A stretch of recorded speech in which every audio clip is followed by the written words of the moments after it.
गांव के बाहर एक सूखा हुआ कुआं था जिसके पास कोई जाने की हिम्मत नहीं करता था। कहते थे कि वहां अहिना नाम की चुड़ैल रहती है जो हर पूर्णिमा की रात किसी की जान लेती है। रवि, करण और नेहा इस कहानी को झूठ मानते थे। करण हंसते हुए बोला, अगर सच में चुड़ैल होती तो अब तक हमें खा चुकी होती।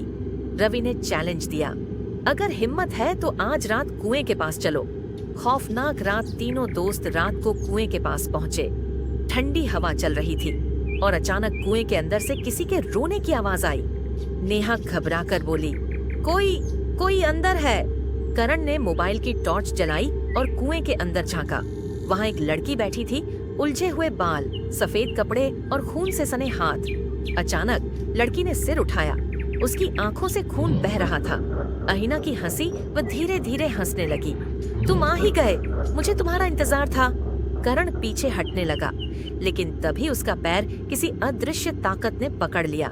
रवि ने उसे खींचने की कोशिश की, लेकिन अहिना कुएं से बाहर आ गई। उसका मुंह अचानक 3 गुना बड़ा हो गया और उसने करण को पकड़कर कुएं में खींच लिया। करण की चीखें दूर तक गूंज उठीं। डरावना अंत रवि और नेहा बदहवास होकर गांव की ओर भागे। लेकिन जैसे ही वे गांव पहुंचे, उन्होंने देखा करण पहले से वहां खड़ा था, वही कपड़े, वही चेहरा, लेकिन उसकी आंखें काली हो चुकी थीं। उसने धीरे से कहा, अहिना अब सिर्फ कुएं में नहीं रहती, वो मेरे अंदर आ चुकी है। नेहा चीख पड़ी, लेकिन अगले ही पल करण हवा में उड़ गया और उसकी हड्डियां टूटने की आवाज आई। अब गांव में 2 आत्माएं भटकती हैं, अहिना और करण।